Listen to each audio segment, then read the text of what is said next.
Wizera urabona ubwiza bw'Imana, ubwiza bw'Imana bukugira special. Nimba ubyizera uvuga uti amina.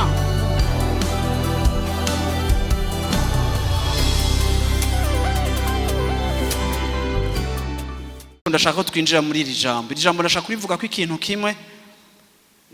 Narafashe umwanya wo kusoma iri jambo muhagaze ko muri iyi minsi, numva ni jambo vy'ukuri sinibaza ko hari n'igihe na rimwe mu buzima bwanje nari bwigishe kuri iyi mirongo.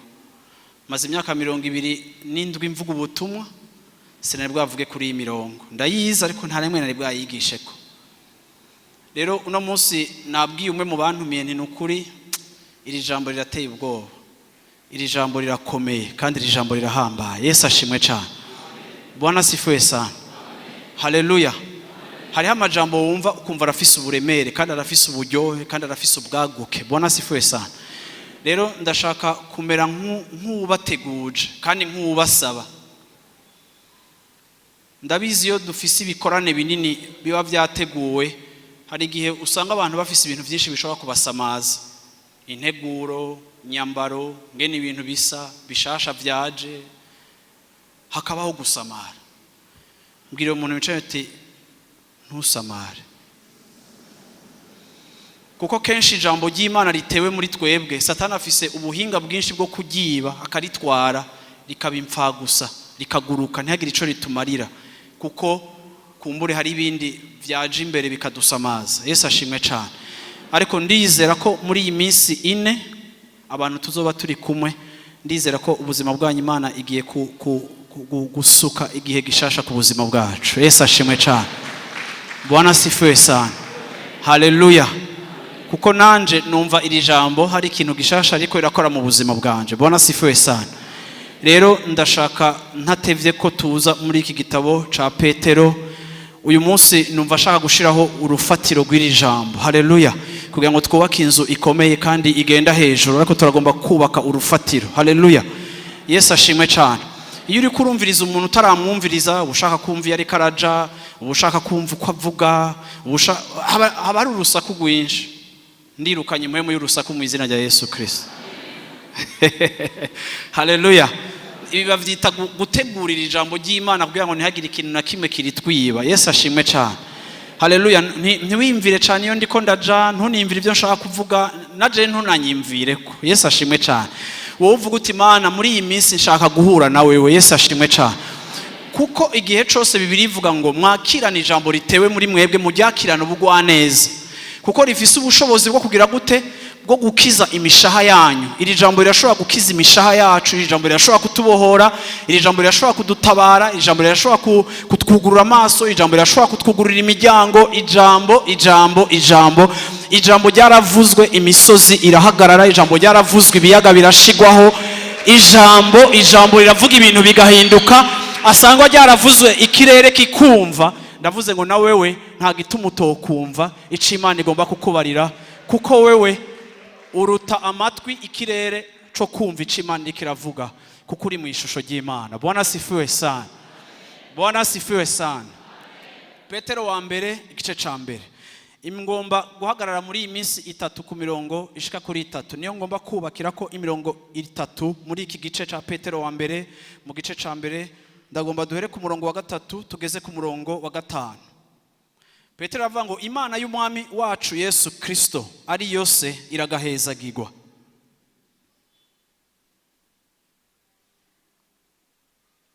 Yatuvyaye ubwa kabiri nk'uko imbabazi zayo nyinshi ziri, kugira ngo tugire ivyizigiro bizima. Abandika mwandikira ijambo ivyizigiro bizima canke murishire kwa karongo. Kugira ngo tugire ivyizigiro bizima, ituvyaza ukuzuka mu bapfuye kwa Yesu Kristo, ngo tuze twegukire umwandu utazobora, utanduye, udakabirana. Mwandike ku murongo wa 4, kugira ngo tuze twegukire umwandu, ibigize uyu mwandu canke ibigize iragi ryacu, ntubora, ntiwanduye, ntukabirana. Ibi mubishire kwa karongo. mwabikiwe mu ijuru. Murongo wa 5, mwebwe abazigamwa n'ubushobozi bw'Imana kubwo kwizera, muzigamigwa agakiza gateguwe kazohishurwa mu gihe c'iherezo. Bwana sifiwe sana. Yesu ashimwe cyane. Haleluya. Icivugo canyu canke umutwe w'amajambo nyamukuru uri ku murongo wa 4, ariko sinoshobora guhagarara ku murongo wa 4 ntabanje guhagarara ku murongo wa 3 kuko iyindi biriri hejuru ni ntasho. Bwira umucanyi uti urufatiro. Haleluya. Yesu ashimwe cyane. Amina. Nukuri je ndashaka ko twiga. Ntagire umuntu akugora, ndashaka ko twiga. Nimba ufise naho wandika, ndashaka wandike, ariko ndagomba twigira ijambo. Iri jambo Petero ajyanditse ahera kuri iki kintu gikomeye, atasha ishengero, aramutsa abizera bari barakijijwe. Ariko iri jambo Petero yajyandikiye abizera bariko baraca mu bihe bikomeye bigoye vy'umuriro vy'intambara. Ishengero ryariko rirahamwa, ishengero ryariko riraca mu bihe bikomeye, ishengero ryariko riraca ahantu hagoye hatoroshe, ntiryari ryorohewe.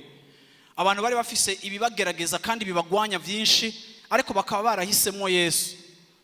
Petero rero abandikira aya majambo kugira ngo agire gute? Kugira ngo abaremeshe. Iciyumviro nyamukuru ahera ko kuri uyu murongo wa 3 atangura yerekana ingene bakijijwe, ingene bagizwe bashasha, abibutsa yuko batarakizwa kubw'ubuntu bw'Imana, kubw'imbabazi z'Imana barababariwe. Avuga ngo nuko tumaze kubabarirwa canke mumaze kubabarirwa nk'uko imbabazi z'Imana ziri, mubabarirwa kugira ngo mushigwe mu vyizigiro bizima. Birumvikana yuko Petero yagomba kubibutsa ati mwibuke mutarakizwa, mutaramenya Imana, nta vyizigiro mwari mufise.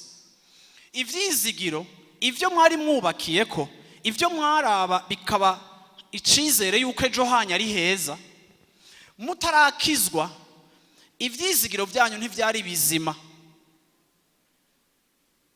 Atangura rero kubabwira akoresheje amajambo, aravuga ngo ariko Imana yabakijije. Haleluya. Imana yabakijije kugira ngo tugire ivyizigiro bizima. Haleluya. Twakijijwe kugira ngo tugire ivyizigiro bizima.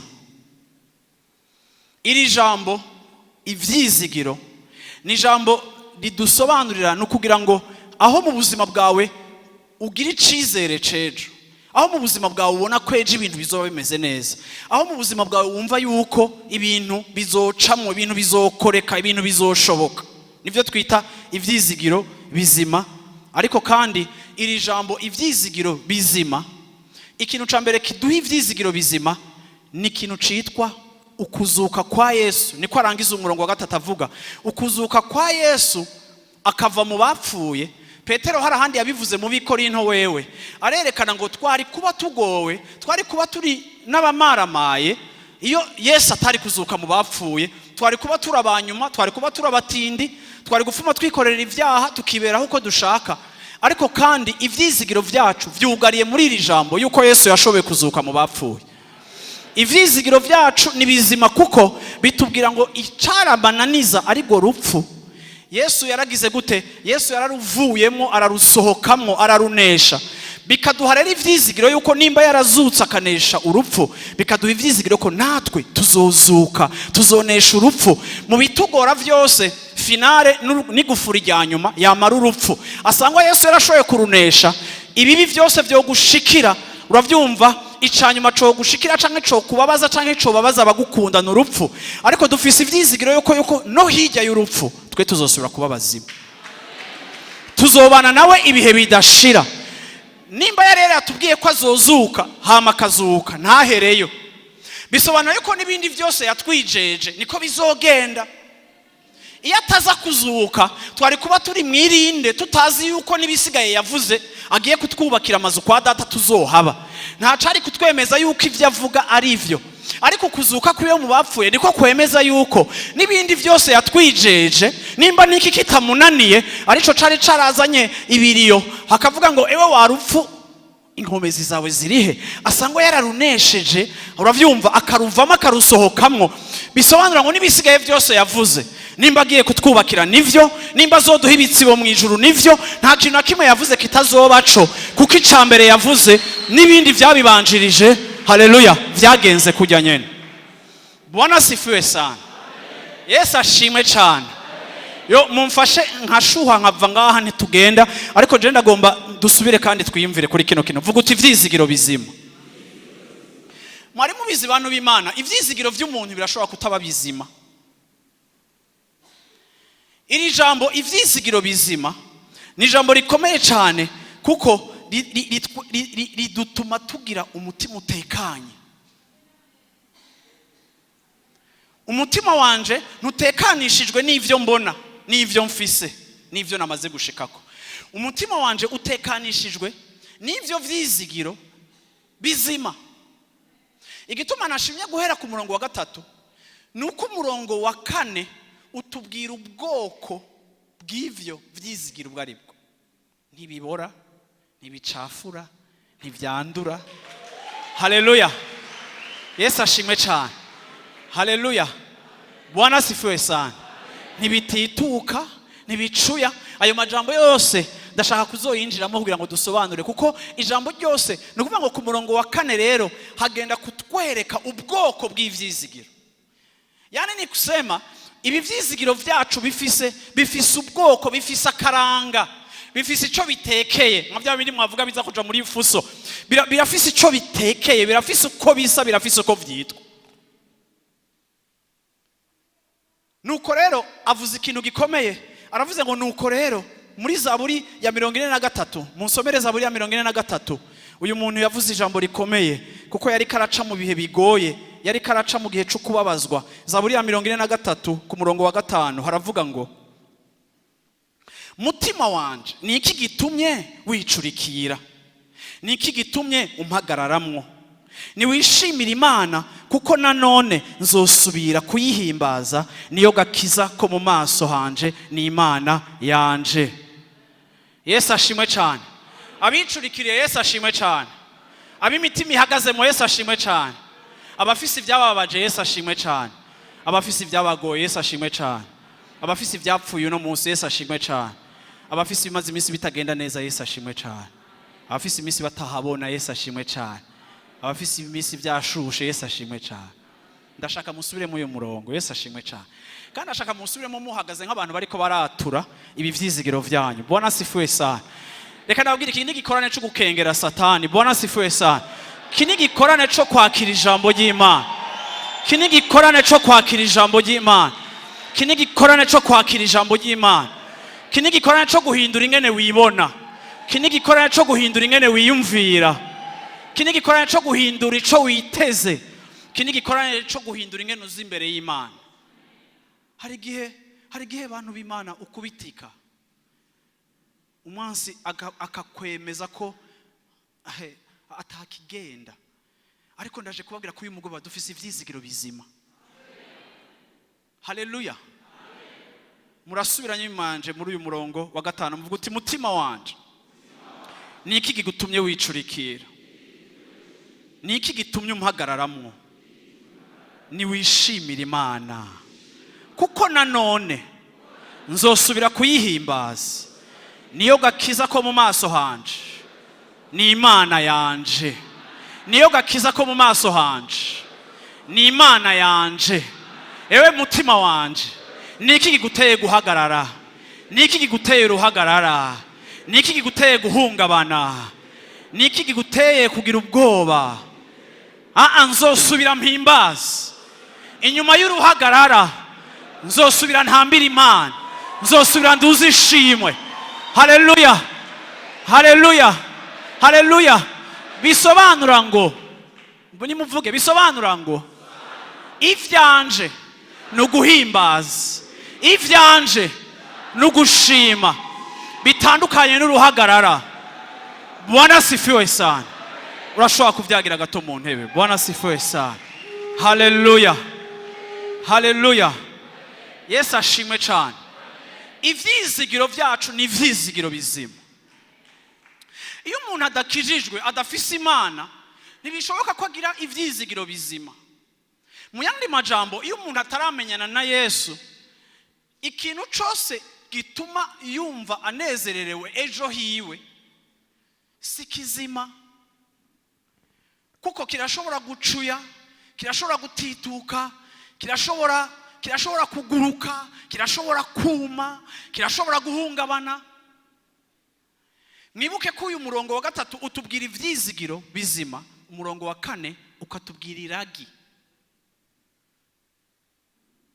Rero munyumve neza abantu b'Imana, iyo ubonye umuntu yiyahuye, iyo mumvise abantu biyahura, mu bisanzwe kwiyahura ni ikintu kiba gusa iyo umuntu atavyizigiro agifise vy'ingene ejo hiwe hazoba hameze. Burya kwiyahura ni ikimenyetso cyo gutakaza ivyizigiro byo kungene ejo hawe hameze. Abatakaje ivyizigiro siko bose biyahura, ariko hari ushika ku rugezo akiha umugozi, kuko atakintu na kimwe mu byo ashobora gutahura arimwo kimuha icizere ko ejo hiwe ari heza, bigatuma ahagarika ubuzima, kuko bugiye utabona ejo hawe uba umeze nk'umuntu yapfuye. Rero impamvu yo kubaho si uyu munsi, impamvu yo kubaho nejo. Iyo ntabona ejo hanje kari hazima, nca numva yuko nuno munsi hakwiye guhagarara, kuko nibaza yuko bukeye ari undi mubabaro, nibaza ko mu kwezi kuza ari undi mubabaro, hama ko ndemerewe n'uwo ndi mu uyu munsi nkumva no hagarika ubuzima bwanje, kuko ntakeneye gushishikara kubabara. Hii Buraya baravura abantu bakabapfufahaza bakabagwana ko kugira ngo ntibapfe, ariko hari igihe umuntu avuga ati nimucomora ibintu byose. Nubwo ubuhinga butuma mbaho nk'ihema, uyu muntu wacu ariko arababara, bamwe bakavuga ati nimumureke apfe, nimumureke kuguma mumwongera imiti ngo abe hatabayeho, nimumureke apfe. Kuko bugiye gituma umuntu aryohererwa ubuzima bw'uyu mwanya, nuko hariho n'ivyizigiro by'uko ejo hiwe haba hafise akarusho bivaye n'icariko. Rero Petero atubwiye ngo yaradukijije kugira ngo aduhe ivyizigiro bizima. Mu yandi majambo, tutarakizwa ibintu byose twari twubakiye ko byari ibintu bidafise icemezo yuko hari ico bizotumarira canke bizovamo. Haleluya, Bwana sifiwe sana. Agakiza rero niko kaduhaye ivyizigiro bizima. Mufise ivyizigiro bizima. Umutwe wa mbere muniniya canke ijambo rikomeye muri ivyo vyizigiro bizima, dufise ivyizigiro bizima bitwemeza yuko inyuma y'ubu buzima tuzobaho ibihe bidashira, tuzobana n'Imana yacu, nta marira, nta mosozi, nta ntambara, nta nzara, tuzoba tumerewe neza. Iryo niryo jambo rya mbere. Ibindi vyizigiro dufise muri Kristo Yesu nibindi vyizigiro bijanye n'ubuzima bw'umunezero, bw'amahoro, bwo guhazwa, bwo kugubwa neza, bwo kunesha, bwo gukira, bwo kubohoka, bwo gutambukira mu ntsinzi y'Imana. Ivyo byose ni vyizigiro duhabwa n'ijambo ry'Imana, Imana yonyene yivugiye twubakira ku buzima bwacu. Muriko muranyumva abantu b'Imana? Muriko muranyumva? Yesu ashimwe cyane. Haleluya. Rero umve ndashaka kubabarira ikintu kimwe abantu b'Imana. Narabonye mu buzima abantu benshi bihenda. Iyo Bibiliya ivuga ngo dufise ivyizigiro bizima, uyu munsi ndagomba kubakebura n'ishengero ry'Imana nk'abariko barumviriza. Ugomba kwiyumvira, mbega wowe ivyizigiro vyawe vy'ubuzima buryoshe burimo amahoro n'umunezero wabishize hehe? Kuko hari ico Bibiliya yita ivyizigiro bipfuye. Turabantu hari ibintu tugira mu buzima tukavyubakirako. Urashobora kugira amafaranga menshi kuri konte, ukumva ivyizigiro vyawe, ukumva ejo hawe ni heza kubera ibona ifaranga riri kuri konte yawe. Iyo ifaranga rimaze gucika icizere cawe ciza cejo, uba umeze nk'umuntu ariko arahusha, kuko ico Yesu yaduhaye bacita ivyizigiro bizima. Ni ukuvuga ngo ni ibintu bidatituka. Hariho igihe uzobona abantu ashaka kubaka urugo cyangwa umuntu afise ikintu ashaka akifuza kugishikako agakora ibishoboka cyose ngo ugishikeko. N'uyu munsi mwicaye ngaha mwese murafise ibintu mushaka gushikako, muriko murabiharanira, muriko muragwana ngo mubishikeko. Kuko rimwe na rimwe twibwira yuko bene ivyo bintu iyo tubishitseko tukabironka ubuzima bwacu buzoca bumera neza. Ashobora kuba ari promotion mu kazi, ashobora kuba ari ishuri ushaka kwiga, ashobora kuba ari abantu bipfuza ko mumenyana. Hari ibintu wewe ushobora kuba uri kurakurikirana ubiricuye uvyiruka inyuma, ukibwira yuko ubishitseko hari ikintu kidasanzwe kizoca kiba mu buzima bwawe, ukavuga ngo ubuzima bwanje buzomera neza. Ukubaka urugo uvuga uti jewe ndagomba kuva iwacu mfashwe nabi canke sindahamerewe neza, ndakeneye umugabo aza nkura aha hantu ngira urugo rwanje ngira agateka. Ukagira ivyizigiro urugo wubaka, ukubakana n'umugabo akumwanga imitwe.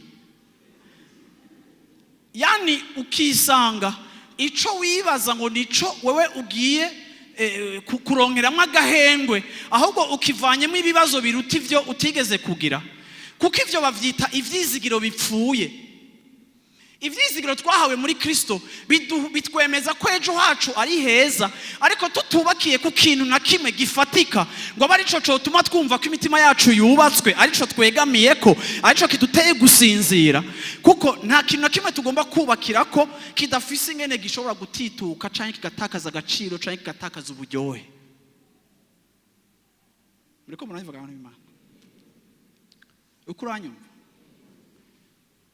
Barizo mwicaye uti wubakiye kuki? Ivyizigiro byanyu biri kubi wanyu, ivyizigiro byawe biri ku mashuri. Mu myaka ihera naganiriye n'umuntu yari afise PhD, afise umva ni diplome ku rwego rwo hejuru. Arambwira ati pasteur ndagowe kuko nakoze ikishoboka cyose bwa ngo niga amashuri meza, ndarenga na maîtrise ndagenda ndagira doctora, ariko maze imyaka 6 ndi umushomeri. Ahantu hose ngiye gusaba akazi diplome yanje itera ikibazo, kuko nsanga na patron ndamurusha qualification,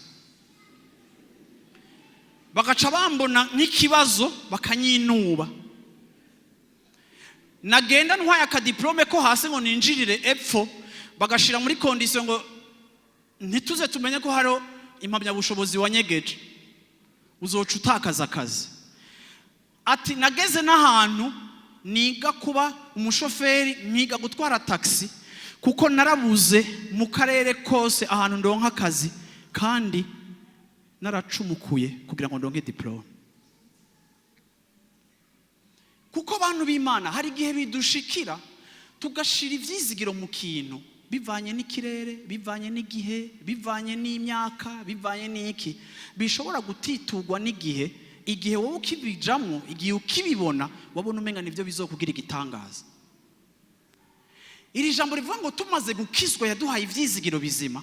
Mu yandi majambo rigomba kuvuga ngo mwebwe abizeye Imana yabahaye ivyizigiro biri garanti, vyemejwe, bitunganye kurugeza atakintu na kimwe gishobora kubivuguruza. Nka vya vyizigiro mwari mufise kera mukira abapagani, hagera igihe bigatituka. Yesu ashimwe cyane. Yesu ashimwe cyane.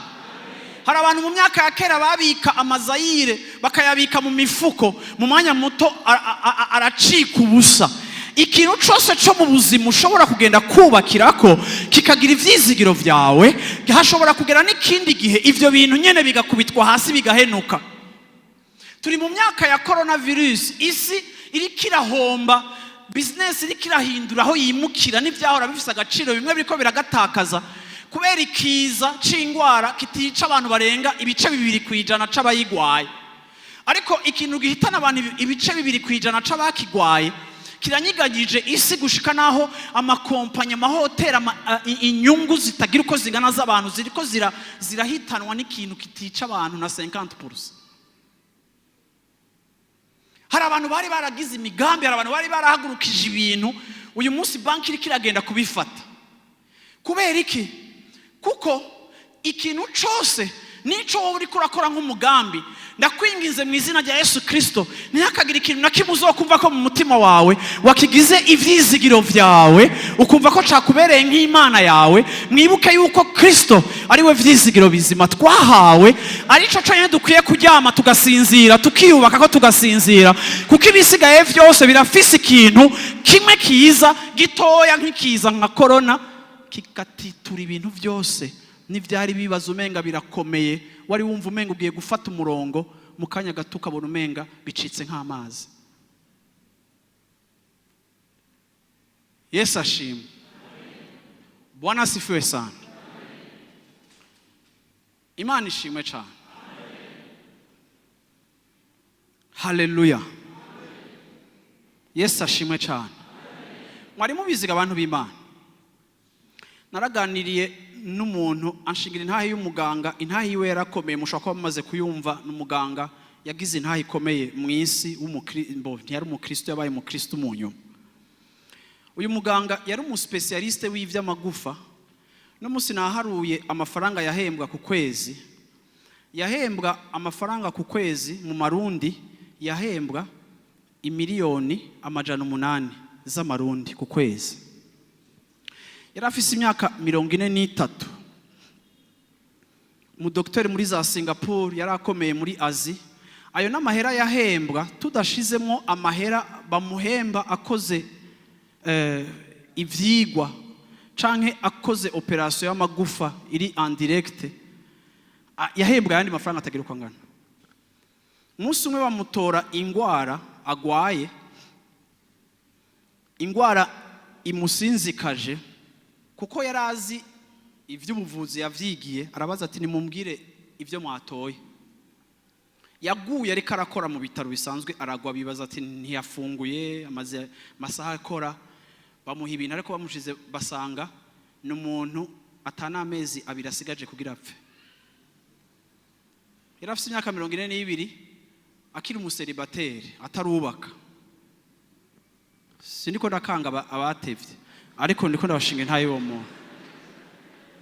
Hama rero uyu mugabo bamubwiye, asanga asigaje amezi 2, aratangura akorora mosozi. Umuganga amuherekeje amusanze ariko aramubarira, amwegereye ariko aramubwira ibyamubayeko. Aramubwira ati je nari mfise imigambi myinshi, amafaranga mpembwa ni menshi sinkiyakurikirana, bisigaye bingora no kushaka kumenya hageze. Nari mfise imigambi y'ivyo nzogura, nari mfise imigambi yaho nzoja, nari mfise imigambi y'uwo tuzokubakana, akarere nzobamo. Nari mfise imigambi niyumvira imisi yose abafasha gukoresha amafaranga ubu yafise, kuko hari n'abamufasha kuyakoresha kuko adafise umwanya wo kwimva ingene yakoresha. Hari abamuzi impande bakamubwira ingene akoreshwa. Bahora banyereka ibibanza n'utuzinga two kugura. Nari maze igihe hari ivyo bintu nigako niyumvirako. None umbwiye ko ngwaye uku, ndabizi ko nta mezi 2 nsigaje yo kubaho. Arababara. Mwari mubiziga abantu b'Imana. Burya sinzi, twe dukora igikorwa c'Imana, turaherekeza abantu bagira bapfe, turaganira n'abantu basigaje iminsi mike bagapfa.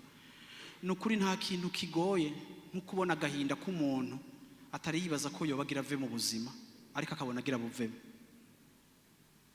Agahinda kuko ubona ingene umubiri ushobora kuguhemukira. Uyu mubiri twambika tugashariza, uyu mubiri mwamana muri sale ya sport, uyu mubiri unakomeretse isi yose icimenya ko wakomeretse ahantu. Hari abantu niyo bakoroye isi yose irari bimenye ko bariko barakorora. Ariko nande ndagukunda uyu mubiri, ariko kwere, ariko hari gihe mpora mbona iyo uhemukiye abantu nkavuga ntako wewe wa mubiri kwere, ariko iyumva uri gipfu kwere, iyumva uri gipfu. Uyu muntu yari afise ikintu cyose cyo mutuma aba ahashaka, akora icyo ashaka cyose icyo ashaka. Ariko kubera ifaranga yari yarumvise ko ubuzima bwose abufise kuko ifaranga ryiwe rimwemerera gushika ahantu hose no gukora ikintu cyose. Ariko mu gihe ifaranga rimubwira ati ndiyo bwana wokora vyose, umubiri wowe uravuga uti je ndabivuyemo, ndarushe, ndahagaze, simva ngaha, ukagumuka. Bwira mwicaye uti hari igihugu umuka.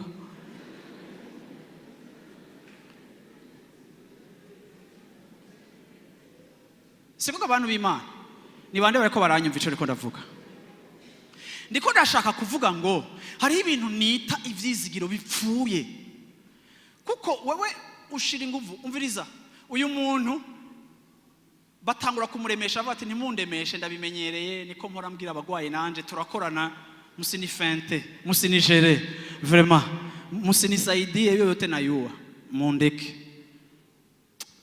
Acarabwira uyu muganga bari kumwe, amubwira ijambo ryiza, amubwira ngo warubizi nibutse umugenzi nahevye kera nkiri muto, ati nakuriye mu ishengero, mama yarasenga, numva umenga Imana iri kure cyane, twahebanye ico gihe nkiri muto, ubu ndayibutse, rero ntimusuye kundemesha, numva itanguye kundemesha. Ahitamo gukurikira Yesu ku munota wa nyuma, ariko ahejeje kwibuka umugenzi yibagiye kera. Kuko hari igihe irajya ubuzima riguha, hari igihe ukora bigacamwo, hari igihe wiruka bigakunda, hari igihe imiryango yuguruka ikuguruka ari myinshi, saa moyo nachanganyikiwa gisi nafunguka ni ya mingi sana, ukabona ibintu biraryoshe, ukabona ubuzima buraryoshe, wicaye uganira imigambi gusa birakomeye, ariko muri ivyo biganiro byawe byose nta kintu na kimwe c'ubwami bw'Imana kirimwo. Hama wagira gutyo ukabona hari akantu k'agaturufu kamwe kinjiyemwo karisha ibiharuro vyawe. Hama wagira gutyo ugaca wibuka yuko umunsi umwe wumvise ko hariho ijuru, yuko umunsi umwe wumvise yuko hariho ivya Yesu, ugaca utora Yesu nk'umuntu atoye igikoropesho yanyegeje ikintu cari gishaje, yanyegeje kera. Ni nkuko nzanira Yesu, aha reka ndakubwire hari ikigeragezo kiza gititura ibintu byose wiubakiye ku buzima bwawe, ukaza ukumva uragaragara, ukumva nta curi nta naho uri kuraja, wabiraba washira ku munzani w'ikigeragezo, ugasanga nta kindi kintu na kimwe gishobora kuzana kuri uwo munzani ngo kiwugorore canke kiwuduze atari Kristo wenyene.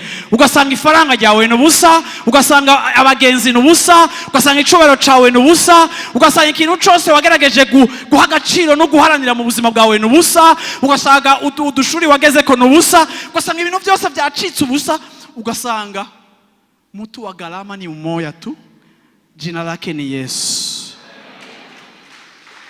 Haleluya. Yesu ashimwe cyane. Yesu ashimwe cyane. Imana data wa twese aragahezagirwa. Yesu ashimwe cyane. Yaduhaye ivyizigiro, amaze kudukiza akaduha ivyizigiro. Yesu ashimwe cyane. Ivyo vyizigiro navyo twabihawe no kuzuka kwa Yesu Kristo. Bwana asifiwe sana.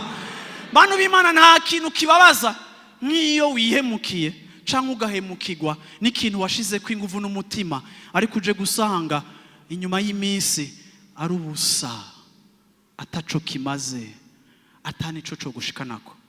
Hari abantu benshi bari jeune muri ngaha ndababona, hari igihe umuntu ari jeune abashusha, hari igihe umuntu yari jeune niko turi niko biri birakameruko. Ariko ndagomba kukwibutsa ngo ugomba kwibuka ngo nukubakira ubuzima bwawe ku vyizigiro biboze, bipfuye, bitarengana. Bwana asifiwe sana. Yesu ashimwe. Mu minota mike ndashaka kurangiriza ku muntu witwa Dawidi.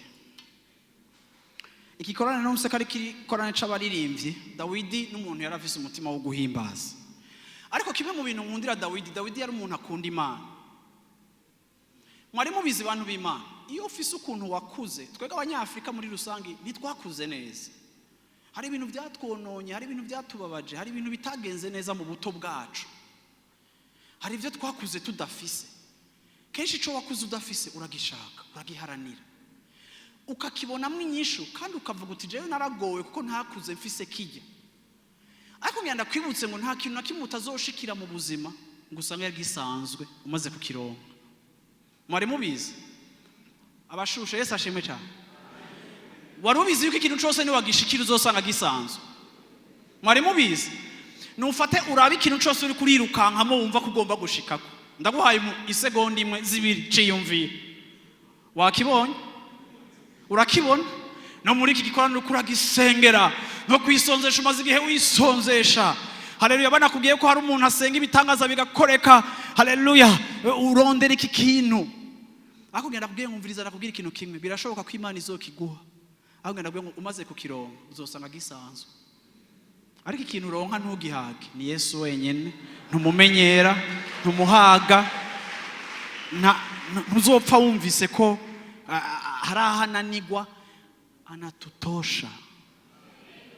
Yesu ashimwe cyane. Yesu ashimwe cyane. Haleluya. Rero ico nkundira Dawidi niki, sinza gusoma imirongo yose ndayivuga ahantu yanditse. Igihe kimwe kwa Isayi, Samuel profeta akomeye, ni umuprofete sans erreur, nakosa yigeze akora, yaracishije n'abantu urubanza ati nimumvuga ico munzi ko abantu baburi kosa bamutora. Inyuma y'imyaka 40 akorera Imana. Yahatswe gusa kwihenda ari kwa Isayi agira heza agira abahungu kuko bera ukuntu basa n'igihagararo cabo. Ariko Dawidi nk'umwungere ntiyatumiwe aho hantu. Ntiyatumiwe aho hantu. Ariko Samuel abuze, uravyumva izi nkuru murazizi, sintakaze n'umwanya wo kuzisoma. Bibiri ivuga ngo Isayi aravuga ngo hariho ubundi mwana mfise ari hiyo. Yani ni umwana ntari no mu gitigiri c'abana. Wowe tugira umunsi mukuru ugatumira profete aje kuvugishwa, aje gusiga umwami, akaza mu nzu yawe akagira umwana wibagira. Muriko murumva ibeyi ya Dawidi? Murumva ibeyi ya Dawidi? Yani se mu munsi mukuru yamutaramuye amurungika kuragira. Profete aronde yakabura. Ujya mu papa aravuga ati hari akandi mfise hariya fa kukazana, hari igihuza utuma ko umuntu kavuga ati byose niwe mu profete nimba taronse muraba no muri kajya nzanye ntakiza kuvamo, ngira GPS yamubeshe umwami ari kubabanye ariko si muri iyi nzu, kuko nta kuntu bishoboka kwaza kuba Dawidi. Profete abonye Dawidi aramenya ko ari Dawidi, ngo amusuka ko amavuta. Siko abantu b'Imana. Yesu ashimwe. Ariko mu ndabire Dawidi bamaze kumusuka ko amavuta, murazi ico yaciye akora? Dawidi bamaze kumusuka ko amavuta yarahejeje kuba umwami. Vuga utumwami. Dawidi yarahejeje kuba umwami, ujya munsi yamusize amavuta, kuko amavuta ni yakarifi, amavuta niyo akugira icuri.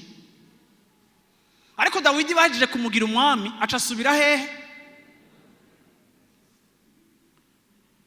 Gerageza mwimvira aba Dawidi ari abakristo bo muri 2020.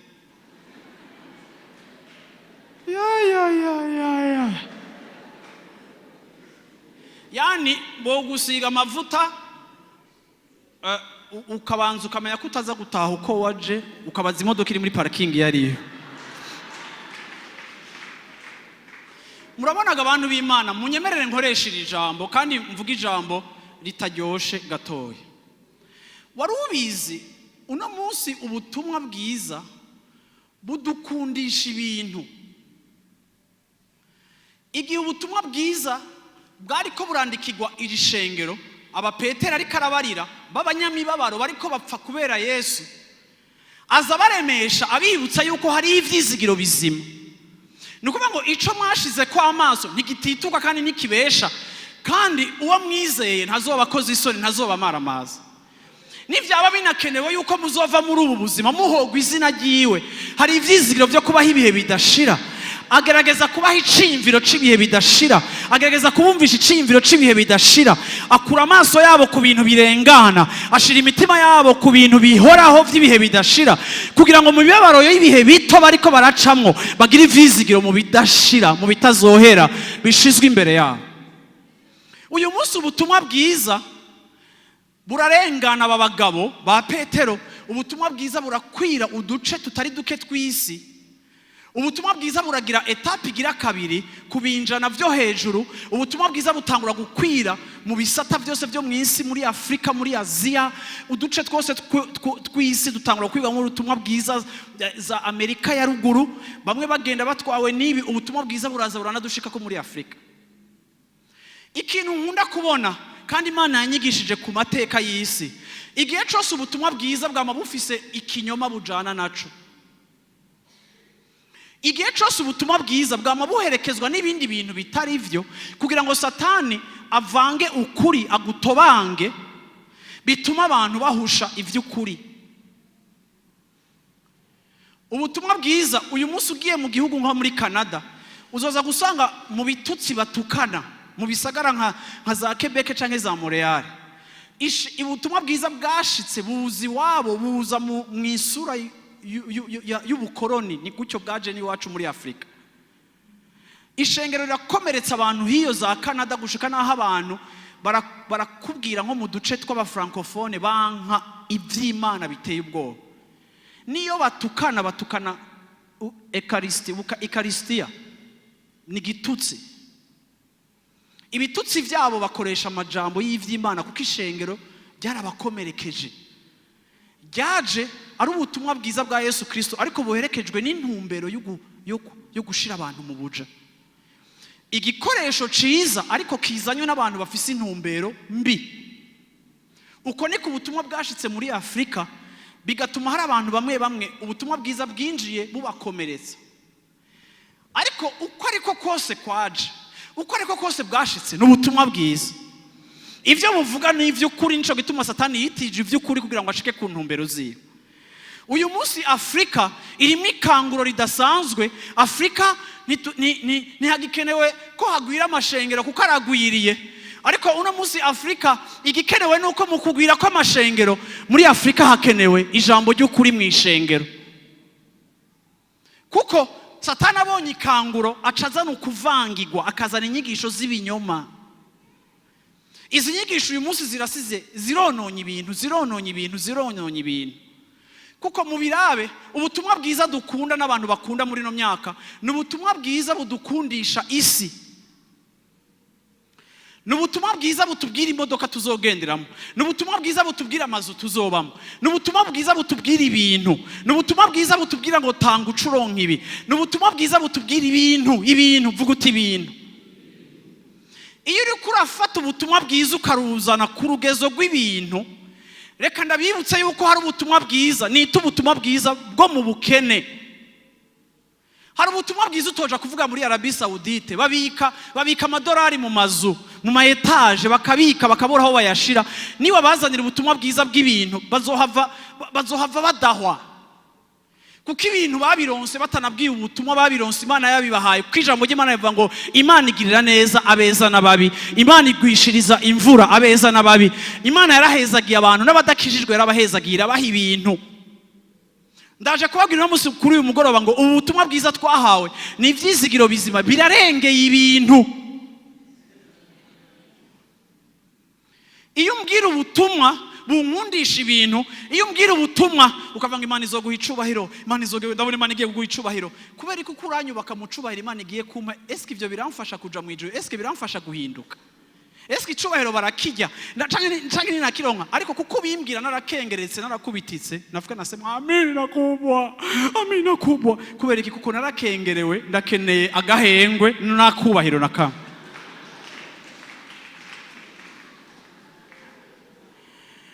Ariko abantu b'Imana, shengero ry'Imana, Bwana asifiwe sana.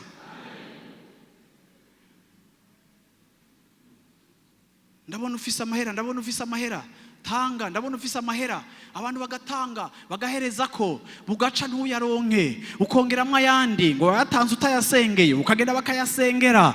Wapi kinogo kigoma kiza, ukabona umuntu ibintu byose yarabigerageje, amatekinike yose yo kuba miliyardere. Haro nibikorane nsigaye mbona mu mbabarire kubivuga, uko niko nahamagawe bikorane ngo to be a millionaire, miliyardere. Ibikorane bisigaye byafishinge no kuba miliyardere. Wowe kuvuga muri Afrika, mu bukene bwa Afrika, igikorane cyo kuba miliyardere hari wosiba.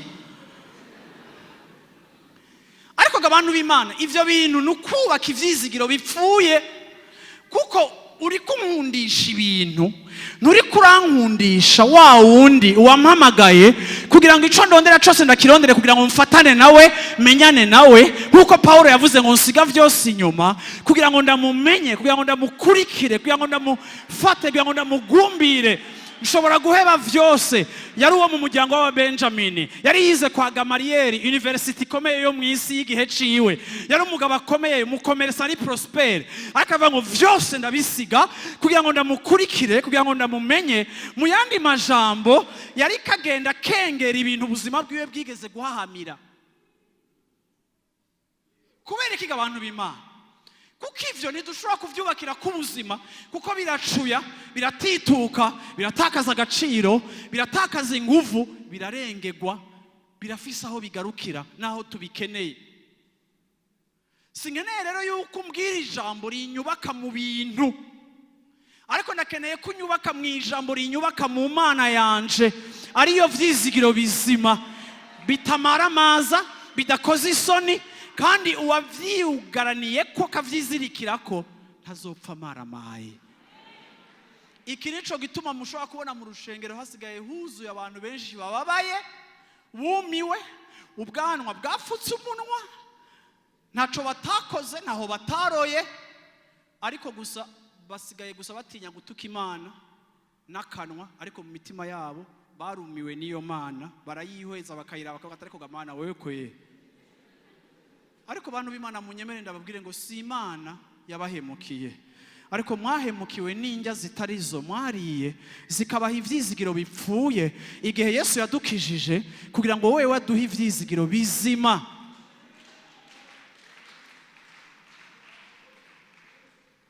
Yesu ashimwe cyane. Bwana asifiwe sana. Haleluya.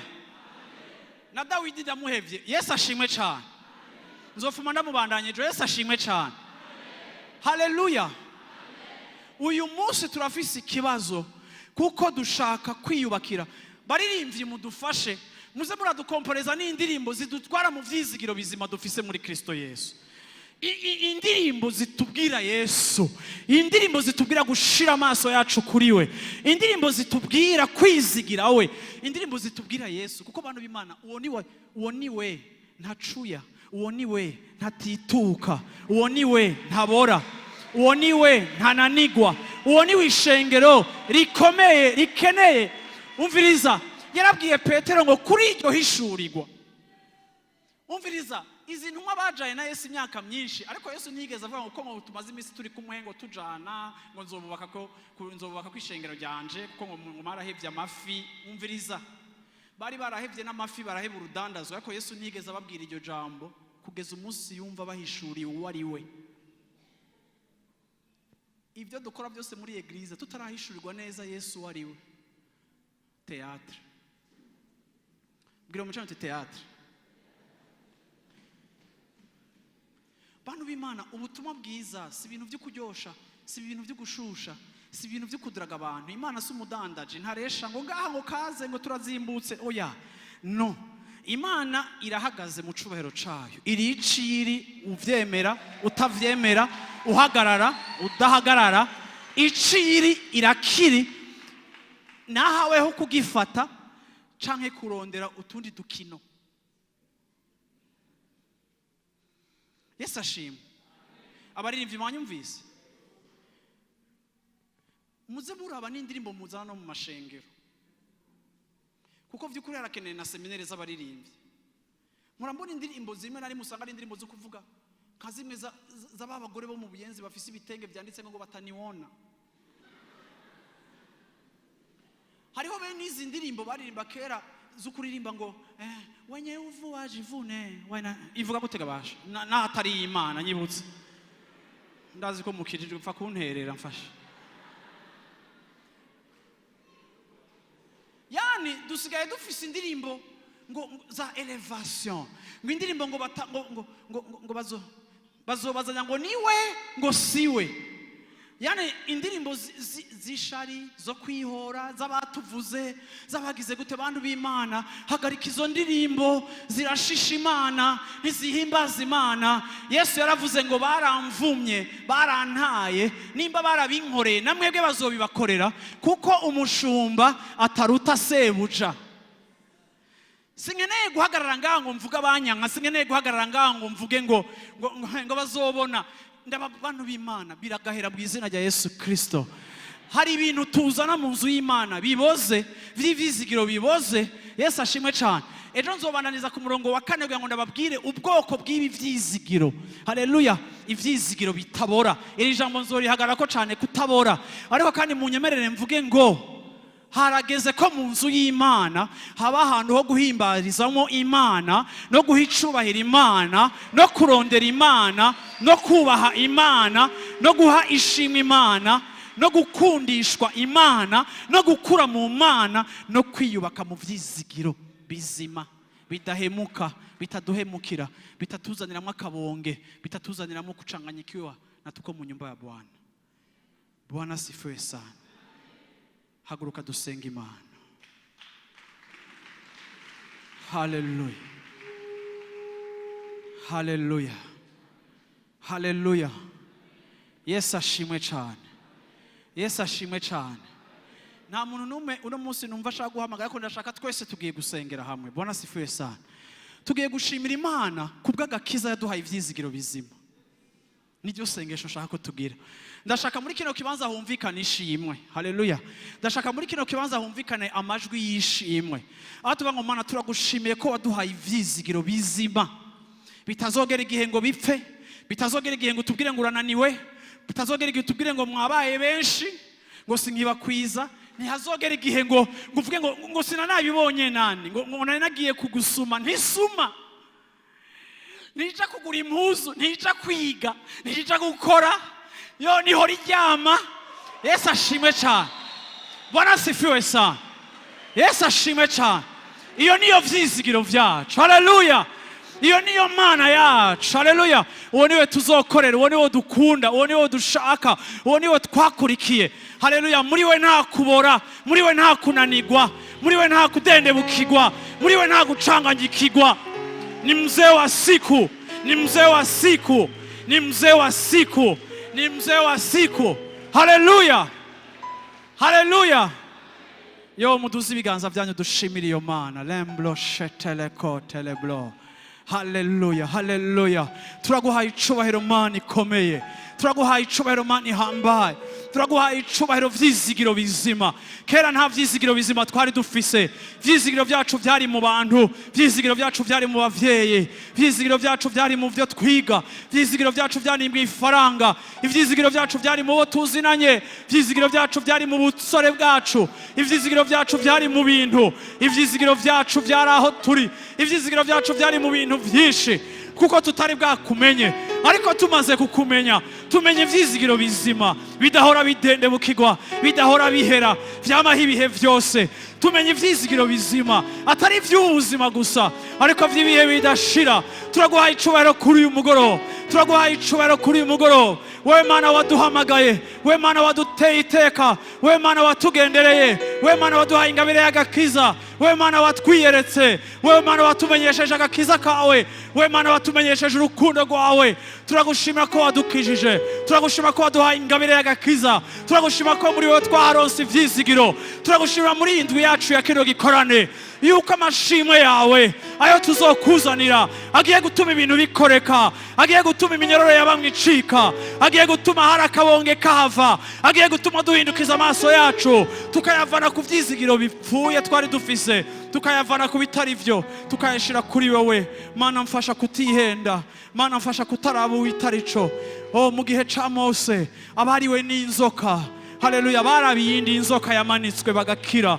Mana ni wewe wamanitswe kugira ngo dukire, ni wewe wamanitswe kugira ngo tukurabe, ni wewe wamanitswe kugira ngo agahengwe kacu kaze, ni wewe wamanitswe kugira ngo dumererwe neza, ni wewe wamanitswe kugira ngo bikoreke kandi bishoboke. Nta handi turaba, ntituraba aho twakomeretse, ntituraba kuzaturiye n'ingene zisa, oya twopfa, ariko turaba kuri wowe, wowe wamanitswe tukagushira kwa amaso amakari yose y'ivyisi, agatakaza inkomezi ku buzima bwanje, kuko ari wowe turiko turaraba Mana. Haleluya, haleluya, haleluya. Ni wowe dushira kwa amaso yacu. Haleluya, haleluya. Ni wowe dushira ku imitima yacu, ni wowe dushira kwa amaso yacu, ni wowe dushira ku imitima yacu. Ni wowe twihweza, ni wowe twitegereza, twihweza mu nyonga hawe. Abakera ntibashobora kubona mu nyonga hawe, kuko n'igihe bagomba kuraba Mose babona igitambara kimunyegeje mu maso, kuko utashaka yuko bihweza ubwiza bw'ibihe bito. Ariko abiki gihe waratabuye igitambara kugira ngo twihweze kuri bwa bwiza budahera bw'ibihe bidashira. Ni wowe turaba Mana kuri uyu mugoroba, ni wowe twese dushize kwa amaso kuri uyu mugoroba Mana. Abafise ibibazo, abafise intambara, abafise ibiriko birabagwanya, dushize amaso yacu kuri wowe. Ni wowe mpamvu yacu, ni wowe turaba, ni wowe twihweza, ni wowe twitegereza. Haleluya. Manga amaso ku misozi, ninde yontabara?